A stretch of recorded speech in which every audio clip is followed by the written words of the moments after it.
बिलाईगढ़ में कांग्रेसी कार्यकर्ताओं की तरफ से ईडी, सीबीआई सहित सहायक सरकार और जिला प्रशासन के खिलाफ प्रदर्शन करते हुए पुतला दहन किया गया। प्रदर्शनकारियों का आरोप है कि केंद्र की मोदी सरकार ईडी, सीबीआई जैसी एजेंसियों का दुरुपयोग कर कांग्रेस पार्टी के कार्यकर्ताओं पर कार्रवाई कर रही है। जानबूझकर विपक्ष के नेताओं को टारगेट किया जा रहा है। पार्टी के पूर्व मंत्री कवासी लखमा के घर ईडी को भेजकर छापेमार कार्रवाई की गई। यही नहीं, कार्यकर्ताओं की मदद से बनाए गए कांग्रेस कार्यालय पर ईडी भेजकर सील करवाया गया। इससे बीजेपी की कथनी और करनी स्पष्ट हो गई है। कार्यकर्ताओं ने चेतावनी दी और कहा कि आने वाले समय में जब कांग्रेस की सरकार आएगी तब बीजेपी के देश प्रदेश के कार्यालयों का हिसाब लिया जाएगा। बीजेपी की सरकार विपक्ष को डराने धमकाने की कोशिश कर रही है, जिससे कांग्रेस और कार्यकर्ता डरने वाले नहीं हैं।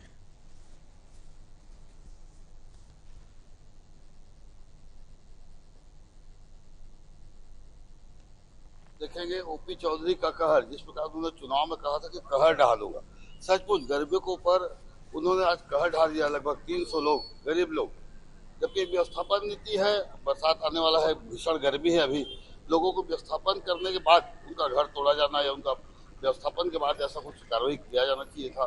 जिस प्रकार से ओपी चौधरी और भाजपा की सरकार गरीबी के साथ जिस प्रकार से अन्याय कर रही है, हम उसके खिलाफ है। और कांग्रेस लगातार, हमारे रायगढ़ के कांग्रेस जन उनके गरीबों के खिलाफ, अत्याचार के खिलाफ लगातार लड़ रही है।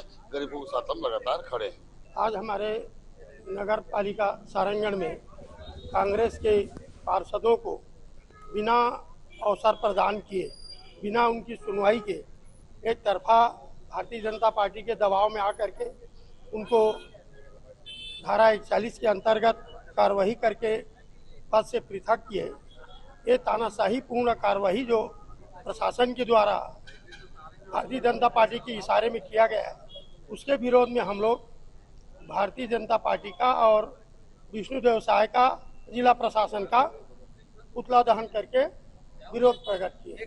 जिस तरीके की स्थिति आज बनी हुई है, आप सब देख सकते हैं कि हम लोगों को, पार्षदों को एक एक पेज का नोटिस जारी किया गया, जिस पेज में ये भी स्पष्ट नहीं था कि हमारे ऊपर किस शिकायत पे कार्रवाई की जा रही है। उसका हम लोगों को लगातार 2 बार 3 बार नोटिस दिया जाता है, पर हमको तो ये मामला ही पता नहीं है कि हमारे ऊपर कार्रवाई किस बेस पे किया जा रहा है। कलेक्टर साहब भाजपा शासन और प्रशासन की कठपुतली बनकर काम कर रहे हैं।